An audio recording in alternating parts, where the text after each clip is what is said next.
welcome to the two-man power trip of wrestling. I am your host, JP John Poz.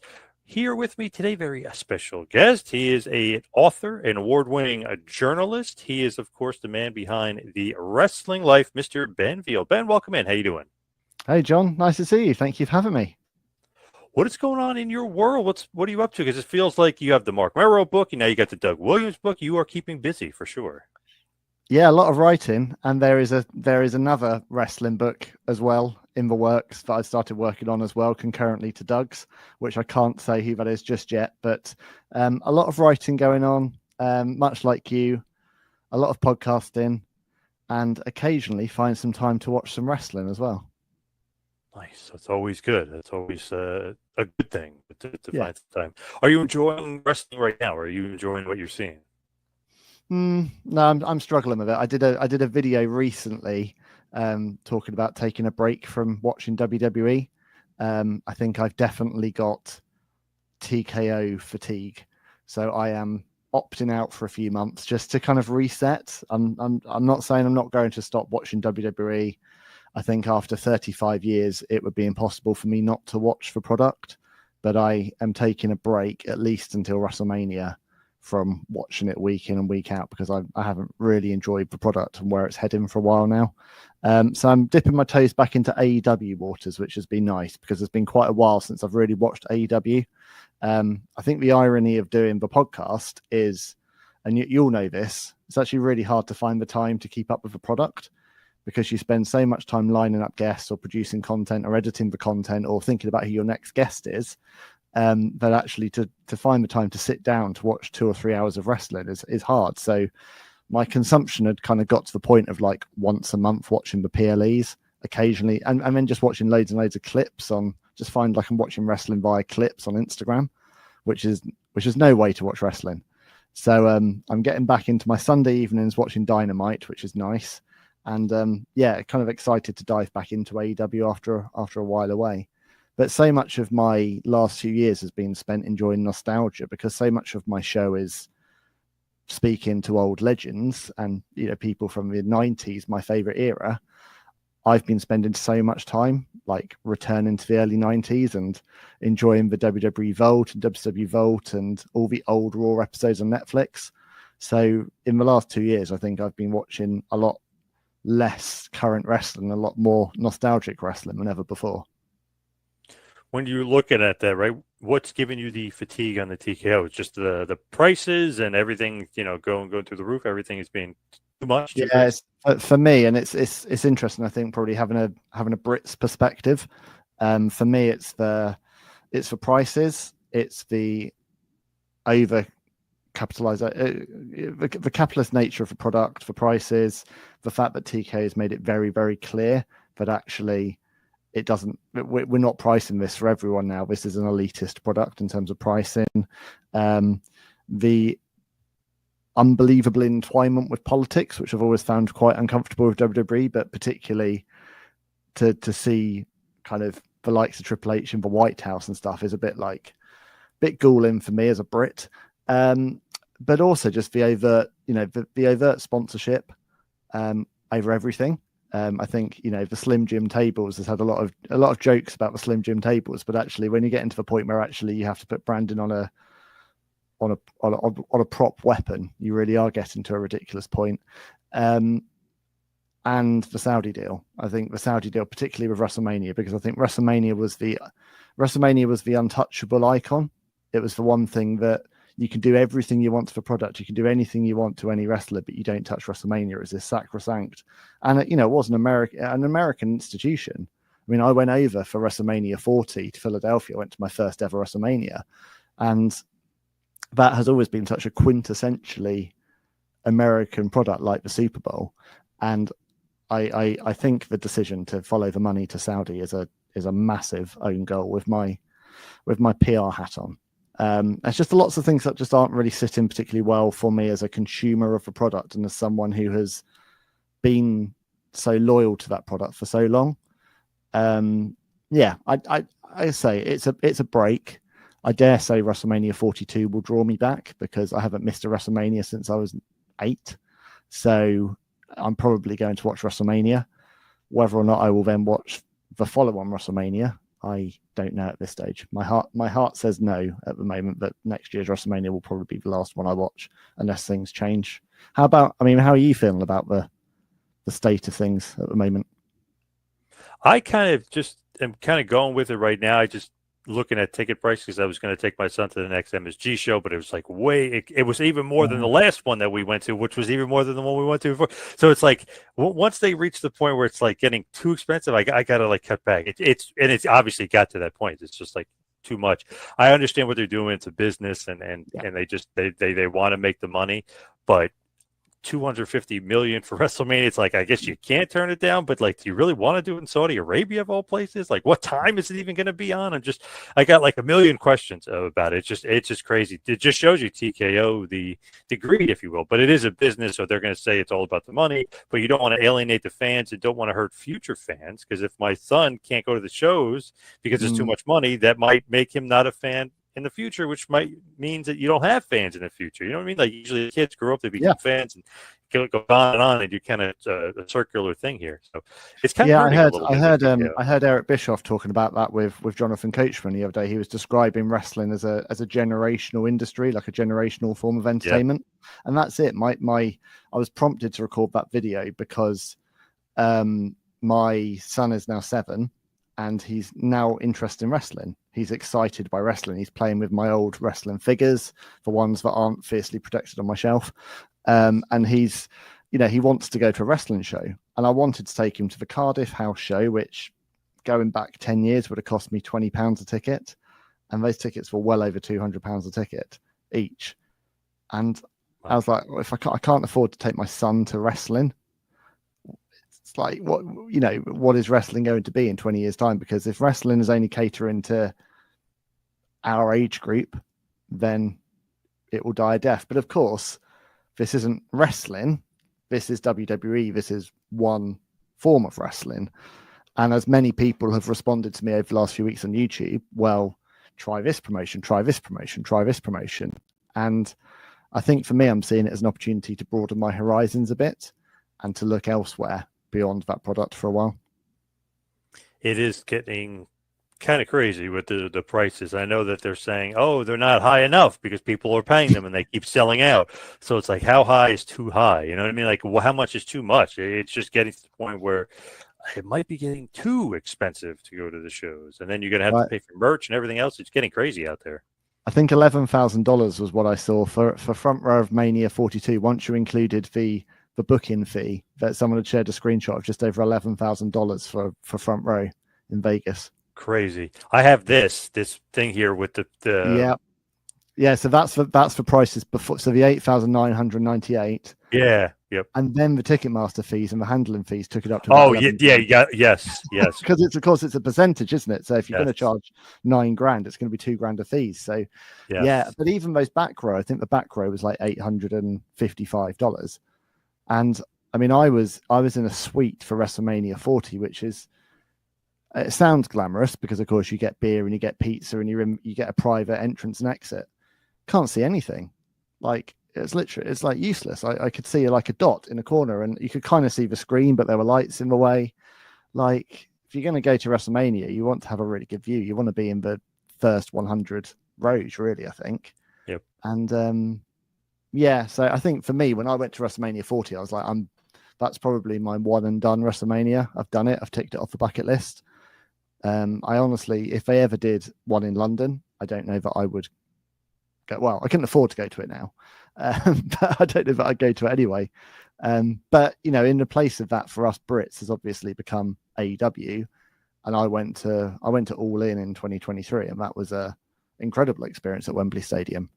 So I'm looking forward to going back to that in 2026, and kind of, I guess it's the closest we get to a SummerSlam, really. But I think it's a massive opportunity for AEW and Tony Khan right now, to clean up on the touring circuit. If they do genuinely do what Tony said, which is he's going to keep his prices family friendly, then they've genuinely got the opportunity to pick up a whole new fan base if they can kind of move with a product, I think, that does go a little bit more family friendly in tone, so that it's not all blood and guts. I think if you can evolve the products over it is something I could take my 8-year-old kid to and not have loads of swearing and blood, then there's a great opportunity there. But I know that's kind of baked into the DNA of the company as well. So be interesting times to see. I think we are in the midst of the most interesting times in wrestling since the late 90s in terms of a lot of business change. And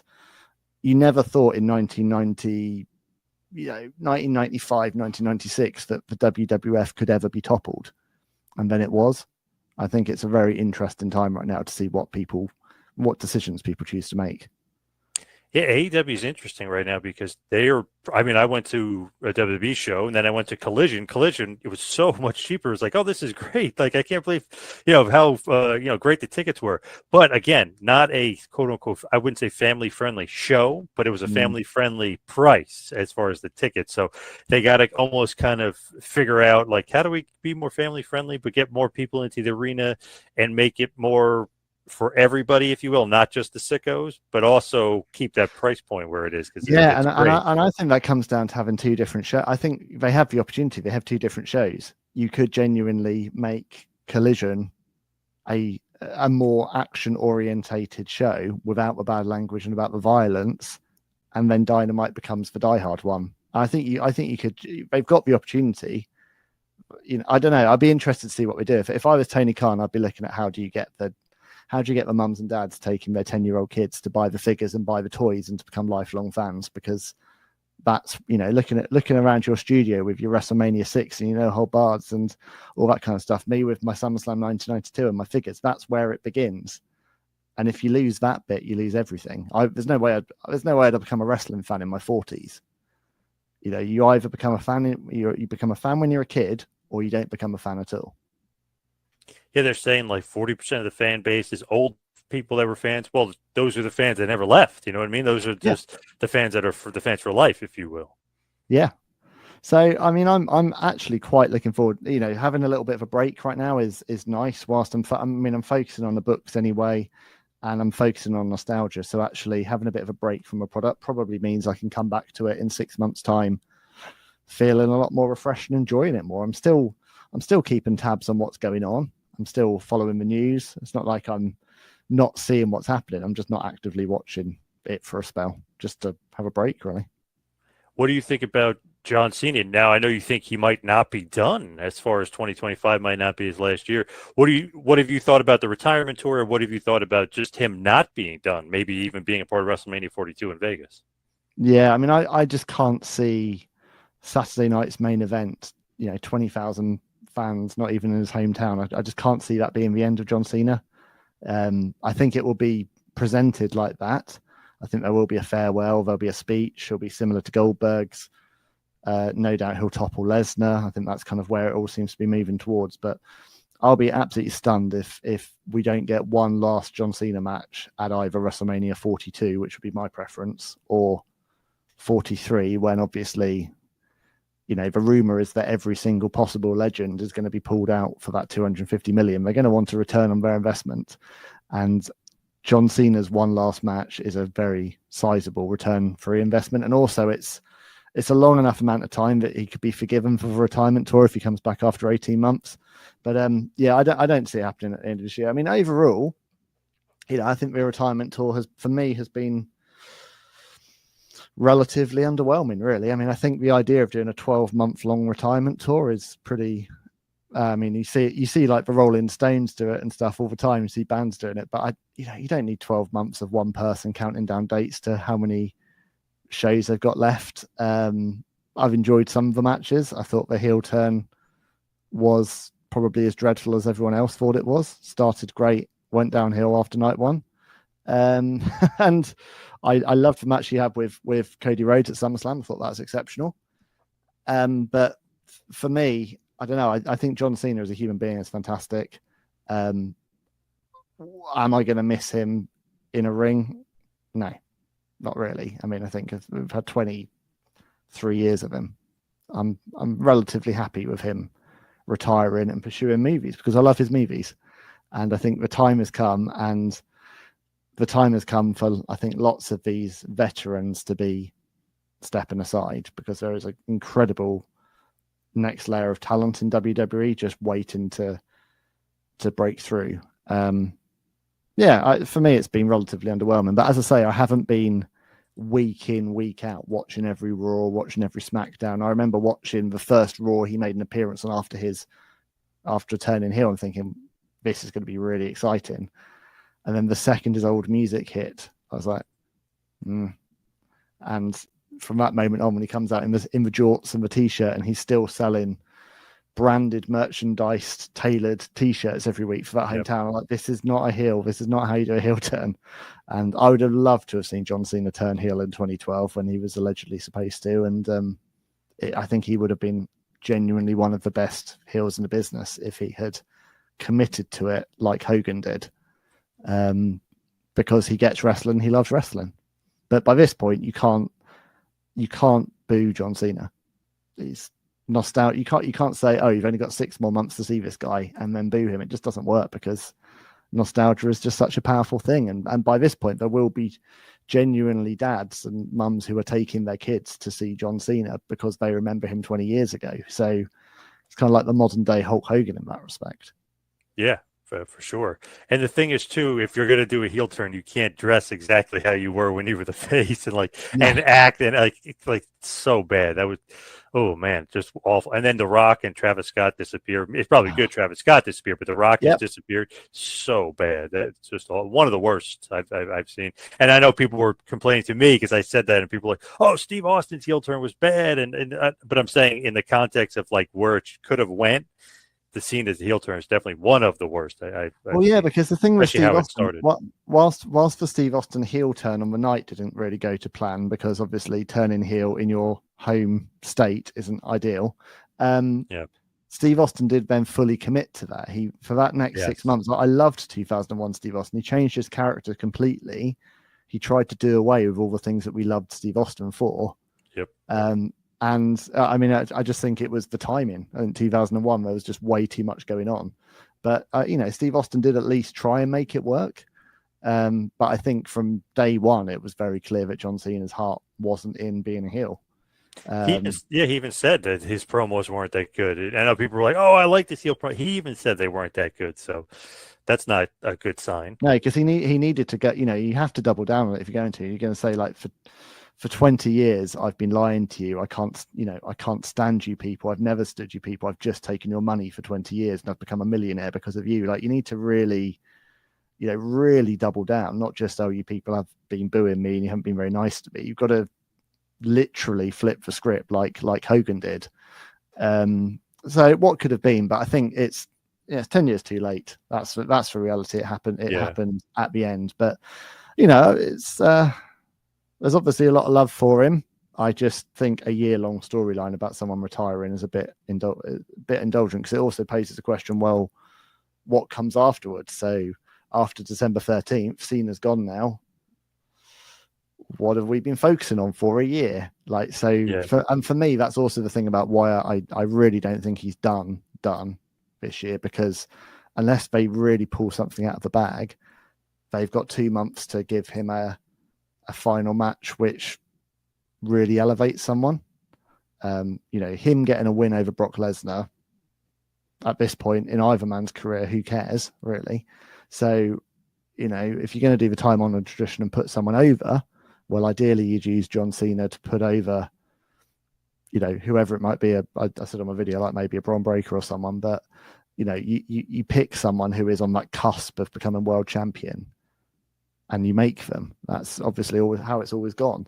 And it feels like John Cena's last match should either be a proper passing a torch, or it's a match that is such an incredible spectacle that you can't believe you're seeing it, i.e. one more match with a Rock, or somehow they get Batista back in a ring once more, or they manage to get Adam Copeland back, like something that's such a big deal that you're like, wow, I can't believe I'm getting to do this once more. Who knows? John Cena Goldberg, that never happened. Yeah, hey. Two birds, one stone. The thing is, too, it's like, okay, the excuse of how he didn't really change his look or really, you know what I mean, was like, oh, I'm just going to continue to be, oh, is it because you already, made all that merchandise and you have it specific for each town? Like, very lame, Yeah, explanation and stuff. then Yeah, obviously it was they about the changed his merch. entrance. They obviously blacked out his entrance, which looked great. And then if they just doubled down on it and gone, right, we're having no music, and he just comes out to silence and a spotlight every week with people screaming John Cena sucks, would have been incredible. But it's like they stripped away all the visuals, but still kept the music. So, Yep. I don't know. I don't get it. But as I say, there's quite a lot about the current product that I feel has possibly passing me by at the moment.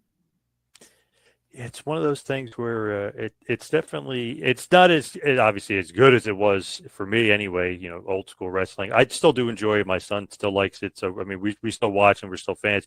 It's just really not as good. They seem to be in a little bit of a lull creatively right now. It just seems like almost like, hey, we're making a ton of money. Let's just like slow play everything and take our time. It's maybe not the best creative to do that. You know what I mean? It's just not creatively. The juices aren't flowing, if you will. No, it's an ironic time to do that at the time when 80% of the world now have access to your product for the first time.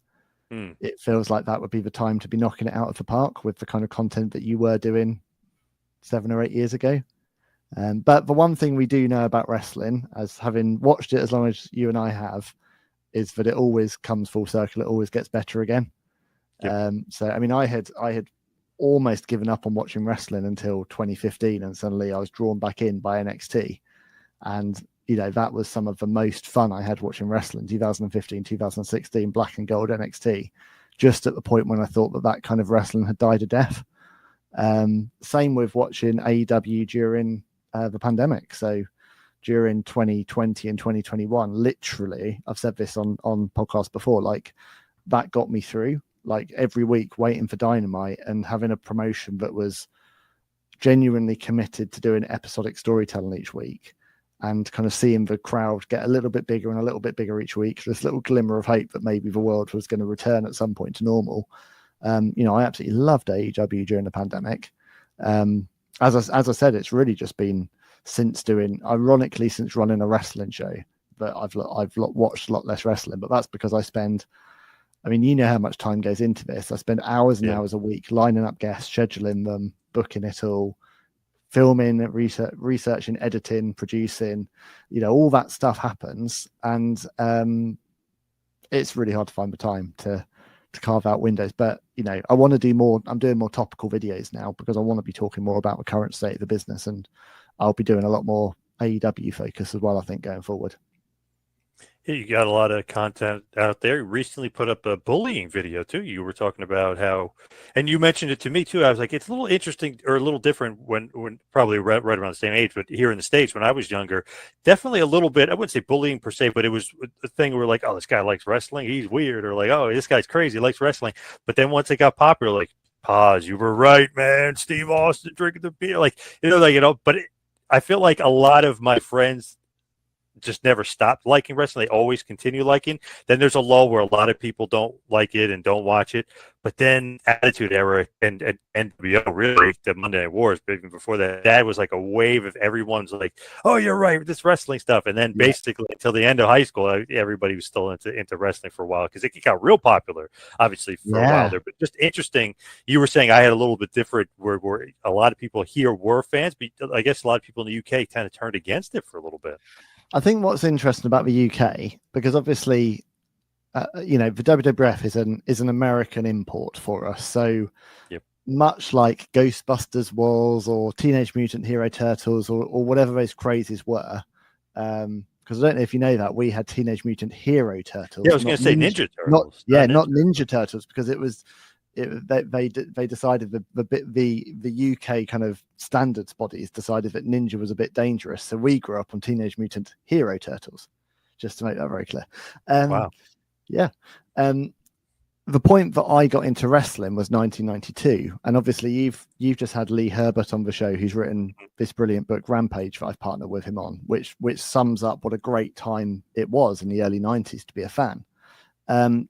Wrestling was very much, I would say, in that kind of spot of Ghostbusters, He-Man. It was this craze that people loved for a period, and we had the duvet covers and the figures and stickers. And by the time I got into it, it was starting to die. Like SummerSlam 1992 was undoubtedly the peak, and it very quickly became this thing that people moved on from.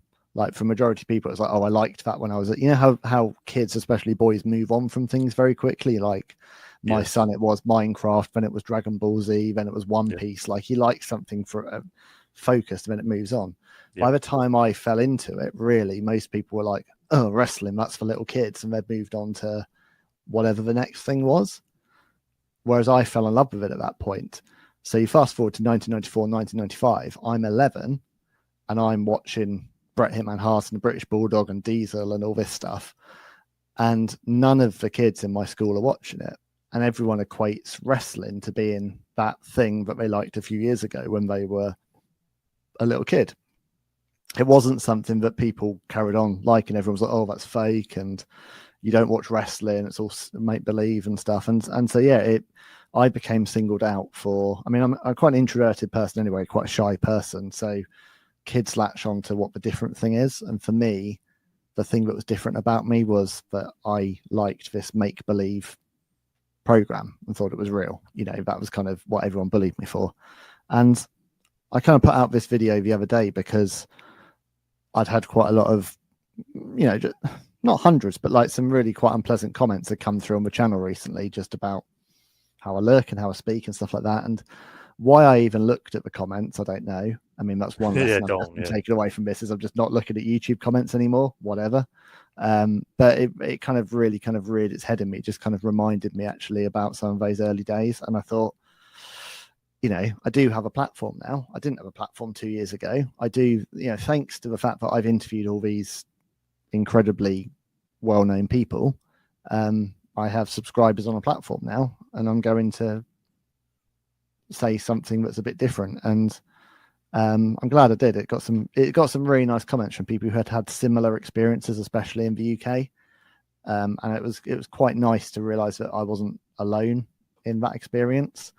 Yeah, quite hard to go back and relive that period because I haven't thought about it for a long time, but also quite nice to kind of find the old photos of me from when I was a kid and actually remember my room, which was literally like pretty much floor to ceiling Bret Hart posters. Just like, it was ridiculous. Like my entire ceiling, I had this like 6 foot Bret Hart head that I have my head every night. Nice. So it was like, there was a lot of Hitman everywhere. It was a very pink green.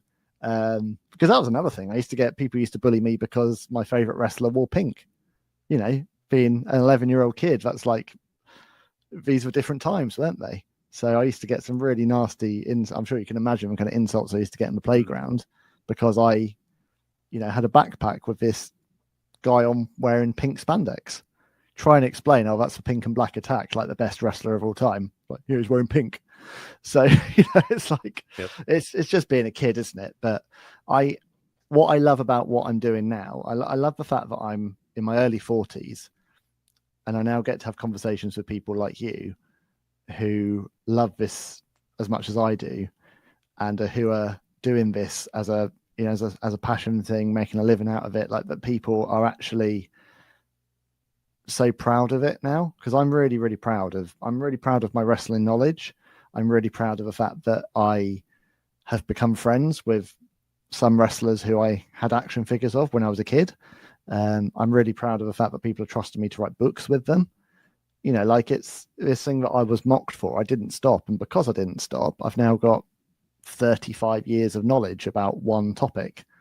And I'm just glad that I stuck with it, because wrestling has brought me my best friends in the world, and it's brought me most of my best memories. It's also, of course, a place of constant frustration being a wrestling fan. You're always moaning about something, but I love wrestling, and it's always going to be a constant for me.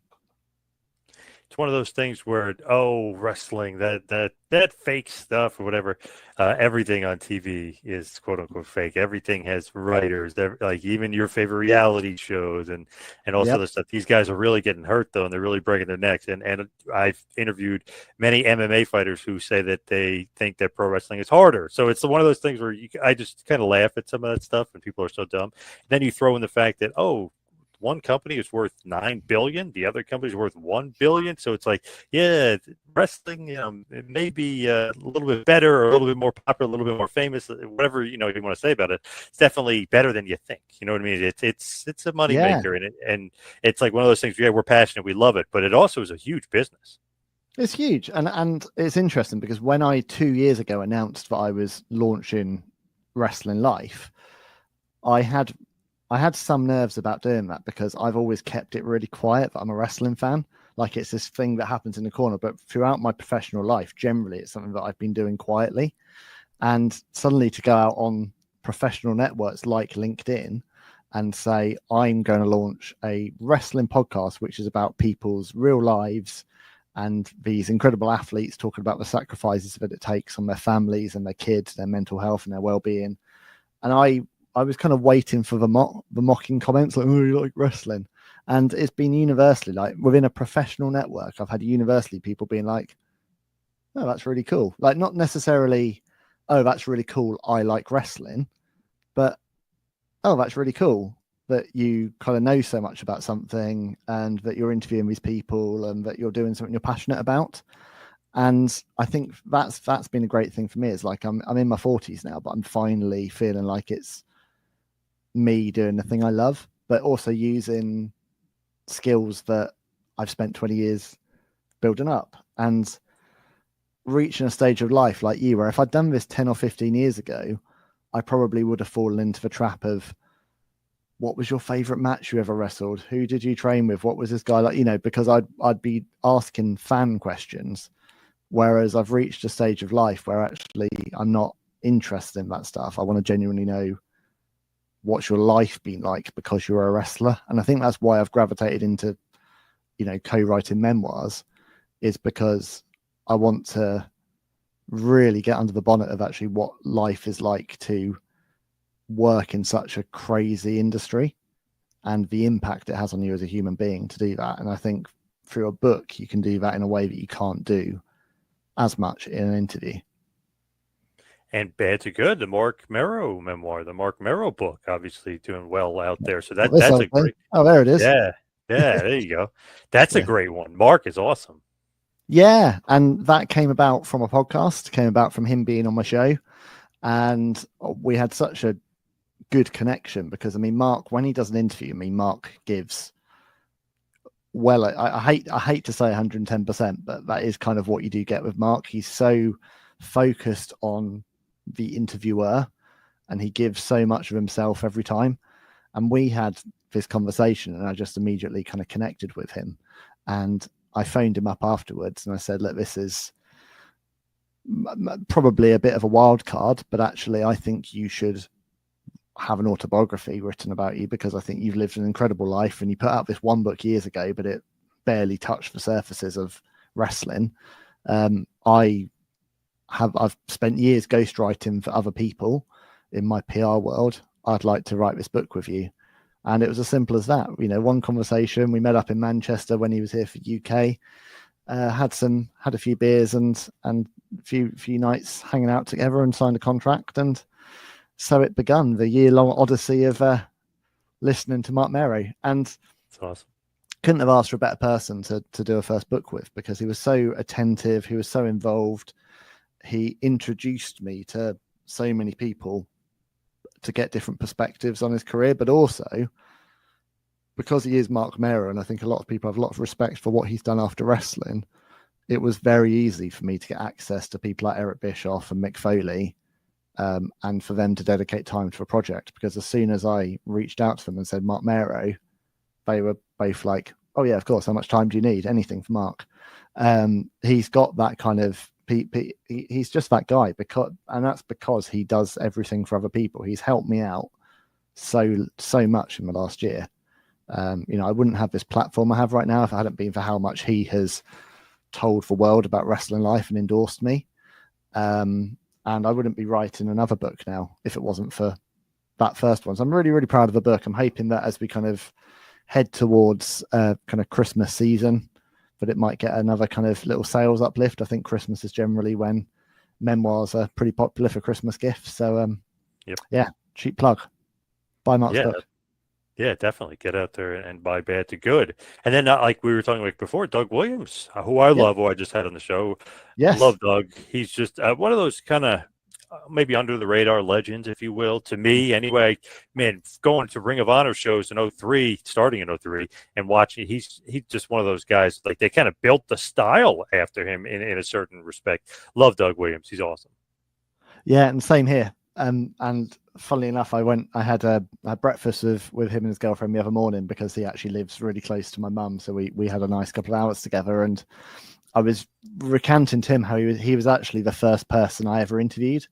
Now, of course, yeah, he doesn't remember this. It's 15 years ago. But when I was starting out with a wrestling website I had back then, and he was the first person. This was I think it was arranged by TNA, but he was the first person to give up time for an interview. And I just remember how gracious he was, as I probably, went through all of the inane questions that a 25-year-old would ask. I can't even remember what I asked him, but it was probably all the very predictable stuff like who trained you and why are you a wrestler. But I remember he was really gracious and kind of loosely kept in touch. And then when I launched Wrestling Life, he was one of the first people I got in touch with and said, I'd love to do this properly with you. But obviously, since Marc's book has come out, there's proof of concept now that I can write memoirs with people. And that, as I said to Doug, like when his book's out, you won't be able to hear my voice. That's the key. That it might be with Ben Veal, but I'm completely in the background. It's 100% their voice. It's how they speak. It will be exactly how Doug Williams speaks, and he's just lived an incredible wrestling life, and I think, so much of British wrestling revival is interlinked with him. Everything he did in Japan, Ring of Honor, TNA, OVW, like he literally has done pretty much everything apart from that elusive WWE run. And I hope for people that haven't been exposed to his body of work, it's a great opportunity to go back and relive some of his great moments. And I think he's touched a lot of lives, and he's trained and helped a lot of people. And I think we're going to have a very similar thing with Marc Mero's, where there's going to be a lot of stories weaving throughout the book from different people who he journeyed with at different points, contributing to it. So that's kind of, when I put out a memoir, I want to make sure that it's not just the person who I'm writing about, but also that it cuts away to different voices throughout, because I just think it adds a different dimension and perspective to the book. And like when you look at it, you think, okay, Doug Williams, he wrestled here, wrestled versus Danielson. So obviously he has that history. CM Punk, Samoa Joe, like all these guys are very relevant now, were very relevant to him then. So it's all very connected. There's a lot of great stories involving him. I was joking around with him about the IWGP Tag Team Championship, which is just great because it's like he had no idea what's going on. Like, and the Dudley boys are going to get pissed, and like a lot of great stories too, kind of under the radar stories from Doug. Great stuff. Yeah, and it'll be great to, I was talking to him about that the other day. Like, we're going to really dive into all of those different elements and tell this is, as I said, this is the full untold story of Doug Williams. So yeah, that one, it'll be out towards the end of 2026, I think, is where we're looking at right now. And yeah, it's wonderful to be diving back into that process, because I enjoyed it so much with Marc, and I really miss my weekly Zooms I used to do with Marc, because it's very different to interviewing. It's different to doing what we're doing now. Like it's like a therapy session. You're recording it for the purpose of transcribing it, but it's a very, very honest conversation. And especially with a memoir, there were lots of conversations where he would tell me things, this being Marc, and we would talk about, should that be in a book, shouldn't it? And kind of really thinking about, he told me a lot of things in confidence that didn't make it into the book, because both very, very conscious and aware that once it's in a book, it can never be undone. And I think too many wrestling memoirs have in the past become opportunities to like bury other people. And I think you have to be quite careful about when you are critical of people, how you do it. So like, for example, with Marc, I mean, he was very critical at one point in the book about Bradshaw and his experiences with Bradshaw in 1998, 96 to 98 in the WWF. But then he also talks about how they later became friends and the respect for who he is now as a person, which I think is a really valuable lesson. But he doesn't get away from talking about how he felt he was bullied by Bradshaw when he was in the World Wrestling Federation. So it's all about framing it. And I think we'll have similar things in Doug. I'm sure there'll be stories that people haven't heard before from Doug about certain people he's worked with and how certain people are, but it will ultimately be his decision. Who he wants to talk about and in what way. I'm just there to bring it all together. That is true. Sometimes guys, years ago, they put out books and it was just like burying everybody, this guy, that guy, burying his family life. The wife finds out, it's like, oh, this is what you're doing on the road? Like, some of those guys were just doing it to put it out there, I guess, just to sell some books. But man, some of them were so controversial that were like, oh man, like maybe I shouldn't have put that out there in the world. Jeez. Yeah, and same with shoot interviews. I mean, when I was doing Marc's book, like there were various shoot interviews I'd found of people saying things about him, and I would send them to Marc, and we would watch those shoot interviews together, and he would be like, well, that categorically didn't happen. Mm-hmm, I genuinely, I can give you 10 people to prove that didn't happen. So there's always like, it's always hard to know 100% who to believe in these scenarios. And, obviously when I journey with someone on a memoir, ultimately it's the story that they want to put out. You do as much as you can as a journalist to balance it and to get your sources where you can. But ultimately with a memoir, it is someone's perspective on their life. But I think what's going to be great about Doug is it's such a different life to Marc, so it's going to be very different. And then I say the third book I'll be working on, which I'll be able to talk about in a couple of months, is with a former WWE star as well from a mid 2000s. So different people, very different lives, but all have kind of come out of wrestling stronger the other side. I think what's lovely about Doug is you've got this genuine ending, as in he genuinely retired in 2023, left his boots in the ring. And, it's actually quite rare you get that in wrestling, like a real definitive retirement. True. Even though he told you there might be one more match in him, I think he's done. Yeah. He kind of was like, maybe I'm done. Like, you could tell he's done. Too many injuries. Who knows? Maybe John Cena in WrestleMania 43 in Riyadh. Yeah. There you go. The price is right. Maybe Doug will do one more. Yeah, why not? Go to Saudi. Yeah, they're paying apparently out the wazoo for matches. Why not? Yeah, crazy. Or that'll be the match that draws Nick Aldis into the ring. British invasion match. Who knows? There you go. That's not bad.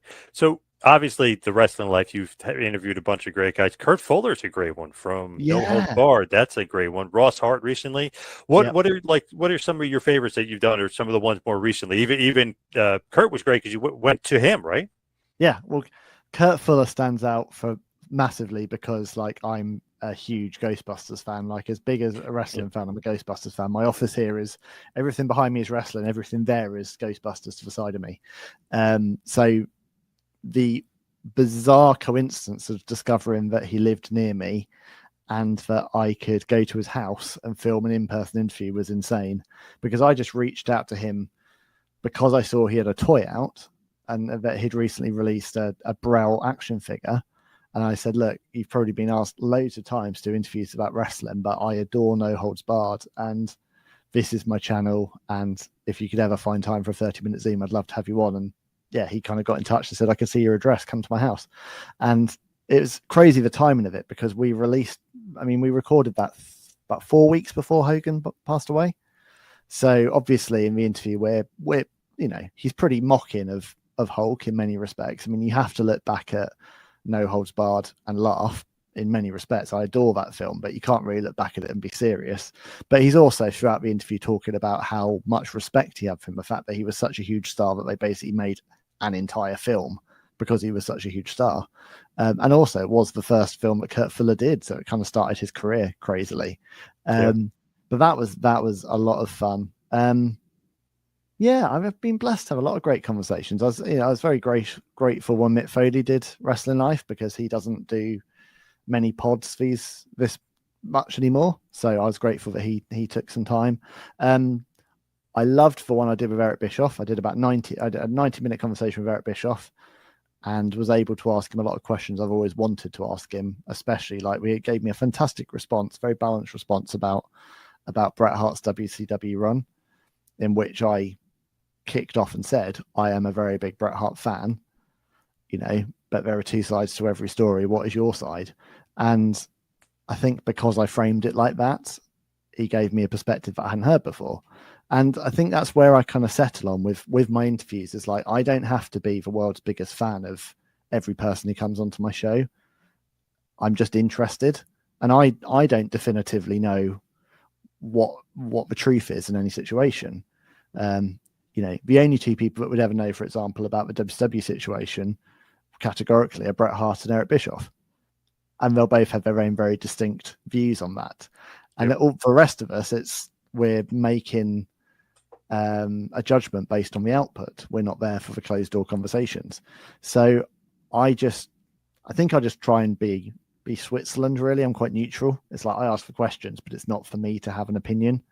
And that's probably why some of the recent pieces to camera have got comments from people, because I've started to be a bit more opinionated, like I am now, about my actual views on the product. Whereas in the interviews, you don't really get much of this from me. I really try to make the show not about me. I try and barely speak, and as much as possible, and have it all be about the guest. You do a very good job of as well. I think when you have a guest on, it's their time to tell their story, isn't it? So people don't generally hear much from me on Wrestling Life, apart from the intro and the outro. I try purposefully to ask short questions and then stay quiet. That's where I feel like that's the way you got to be, right? You got to do. And how about you? Like, is there one kind of guest that stands out, or one interview that you've loved on here more than anyone else? There's so many that I've done. It's just like crazy. I love. I interview Bret a lot, so Bret is awesome. So much good stuff from Bret. I got the interview, short interview, but I got to interview Hulk Hogan, so that was probably maybe my tops. My favorite. That was just awesome. I couldn't even believe I ever got the chance to get him on. Ric Flair was awesome. Jerry Lawler was awesome. Terry Funk a few times, just unbelievable. Mick Foley was great. Kane, very, very cool. Like, just so many, like, man, there's like a million, but probably Hogan, Bret, Flair stick out. Jericho too, he was awesome. So there's a couple that really stick out that were really cool. You've had everyone. I mean, I feel like I'm in the same company now as Hulk Hogan and Bret Hart. You could say that. Yeah, right. Yeah, isn't that crazy? But it is crazy how, like, I went from having barely any connections 2 years ago to, it's amazing how quickly it kind of rolls, isn't it? Like, one person says another person. Like I had Demolition on recently, like I was like, how am I interviewing Demolition? Like, I'm still like an 8-year-old kid thinking, like, or when I had The Godfather on, and I was like, I can't believe I got Papa Shango on my show. Like, literally, I was terrified of you for my entire youth, and now I'm interviewing you. Like, and that's, I think, what keeps you going as well, isn't it? Like, I've got this huge list of like people I would love to interview. And whenever one of them comes back to you and says they'll do it, it's like, it's really exciting. Another interview I loved doing recently was had Karrion Kross, Killer Kross, as he is now, had him on recently. I know you did as well. And I just think he's just fantastic. But the responses he gives, he's just such a knowledgeable and intelligent person. And he made interviewing very, very easy. Because you ask him a question and he just goes off for a good few minutes, gives you wonderful responses. So yeah, I'm really loving following his journey, hoping to do something with him. Fingers crossed if I can in person when he's in the UK, because it's pretty rare that he's coming over and doing something at a convention. So you never know who the next person on is, really, do you? Yeah, literally no idea. It could be anybody. Right? Somebody could just fall into your lap, or somebody you reached out to, you didn't hear from, then all of a sudden they get back to you. Yeah, you never know. I've had that. I've had emails from 8 months ago. Suddenly, just you get a reply in your inbox on a Monday afternoon, and you're like, "All right," and they're like, "Yeah, sure, I can do it this week." And suddenly you think, "I've got to very quickly scramble and do my research and remember everything I can about their career because they've got availability." And that's the one thing I won't turn anyone down for an interview unless it's impossible.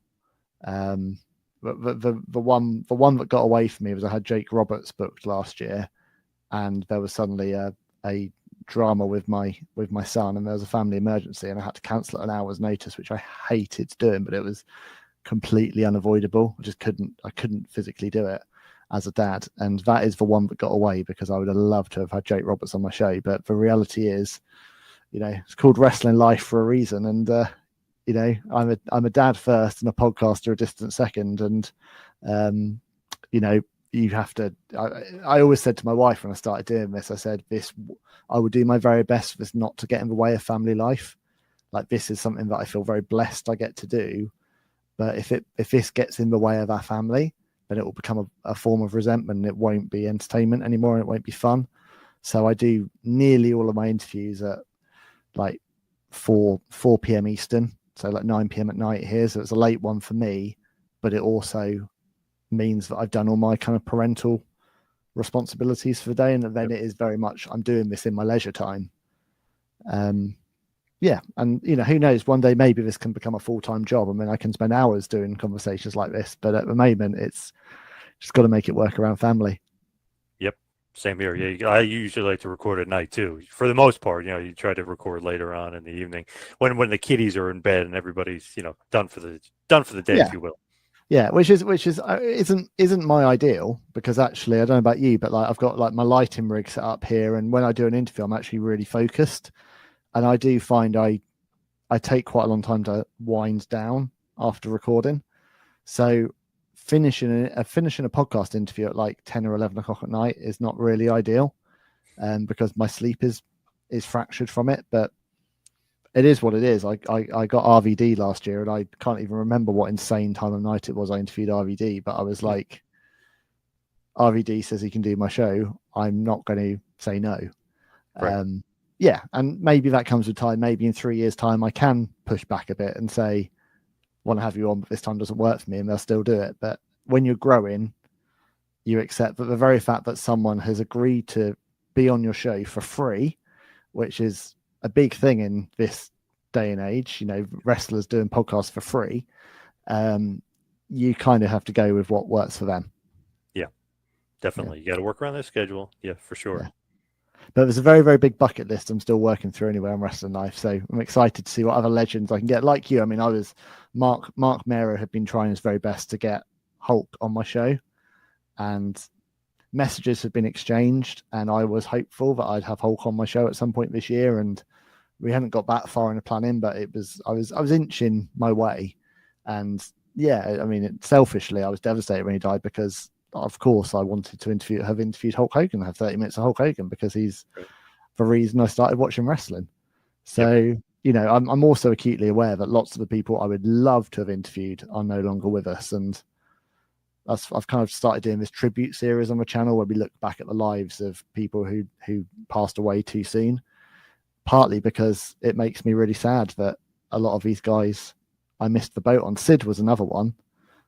Sid features very favorably in Mark's book. Without Sid, Mark wouldn't have become a wrestler, or wouldn't have gone on to be successful in wrestling. And I'd love to have interviewed Sid. I thought Sid was fascinating. I think Sid's one of the greatest big guys of all time, and Agreed. From what I've heard, was also a really lovely guy as well. So, you know, it is what it is. I'm just grateful that I've done 75 episodes now. I get to speak to cool people like you, and be fascinated to see if I can get to 150 episodes, who I'll have spoken to by then. Right, definitely. That's for sure. So as we hit the wind down here, we hit towards the finish here. What's next? What's next for the wrestling life? What's next for you?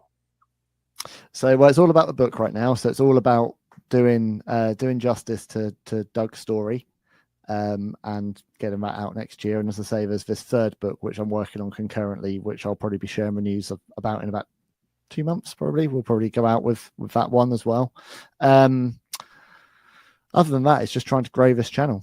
It's just trying to kind of find an audience for Wrestling Life, which it seems like it's finding it slowly, and it's just staying in love with it. I think the main thing for me is just probably falling back in love with the current product, and finding whatever promotion that is, whether it's AEW or whether it's another one, that becomes my go-to viewing each week, and just trying to become a bit more of a fan of it, really. Because I think in the last 2 years, I've got so busy growing a brand that actually my fandom has probably waned. So I'm hoping to go to All In 2026, hoping to go to the Collision tapings in Cardiff in December, get a bit more live wrestling in me. I'd like to do more like live interviews with British talents as well, feature more indie talents on the channel. I've had some interviews with guys and girls who haven't had much exposure, and I know what that's meant to them to actually, you know, have an hour-long interview and have that on there on YouTube and get that love. So I'd like the channel as it grows to also be a real balance between legends and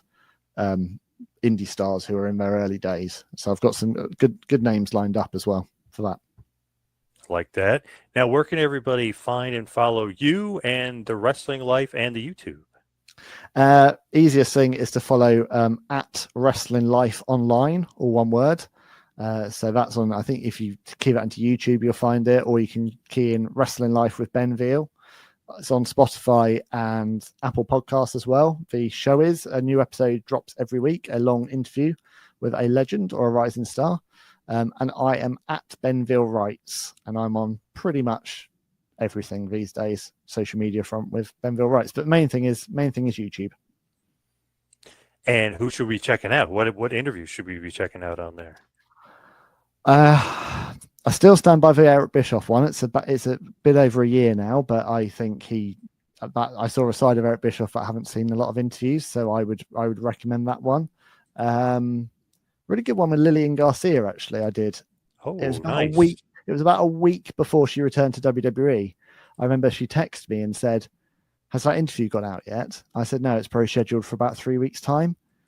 And she just texted me and said, "I can't tell you why, but if I was you, I'd put it out really quickly." So I did. And then the next day I suddenly heard the news that she was back with WWE. So that's a really good one because that's her sharing a lot of memories, but it was just before she returned. And then more recently, as I said, Kurt Fuller, because that man is hilarious. And it's a lot of fun memories about Hulk Hogan, about Vince McMahon, about life on that film set, but also we sprinkled some Ghostbusters stuff in there as well, which is always good. And hopefully some Wayne's World, hopefully as well. I got a brief story about Wayne's World.